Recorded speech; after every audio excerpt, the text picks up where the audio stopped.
سورہ محمد کا وظیفہ ہے۔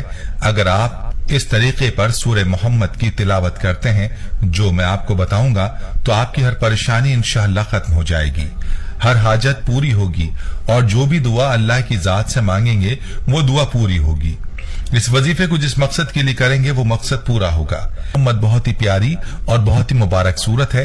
اس سورت کی جو سب سے پیاری بات ہے وہ یہ ہے کہ یہ سورت نام محمد صلی اللہ علیہ وسلم کے ساتھ منسوب ہے، اور یاد رہے کہ جو بھی چیز نام محمد کے ساتھ منسوب کی جاتی ہے بابرکت ہو جاتی ہے، اور اسی وجہ سے یہ سورت بھی بہت ہی بابرکت ہے۔ اس سورت کی تلاوت کا ایک فائدہ یہ ہے کہ جو اس کو پڑھتا ہے تو اس کو آپ صلی اللہ علیہ وسلم کی ذات سے محبت ہو جاتی ہے۔ تو آپ کو بھی اگر کسی مشکل کا، کسی پریشانی کا سامنا ہے تو اس وظیفے کو کریں اور اپنی مشکل، اپنی پریشانی اللہ کے سامنے رکھیں، ضرور آپ کو نجات ملے گی۔ وظیفہ بہت ہی آسان ہے۔ آپ نے اول و آخر درود پاک کے ساتھ سورہ محمد کی تلاوت کرنی ہے۔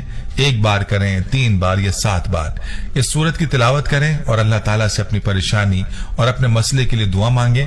روزانہ وقت مقرر کر کے اس عمل کو کریں، کسی بھی وقت آپ اس عمل کو کر سکتے ہیں، اور اپنی پریشانی کے خاتمے کی نیت سے اس عمل کو تب تک جاری رکھیں جب تک آپ کی پریشانی یا مسئلہ حل نہیں ہو جاتا۔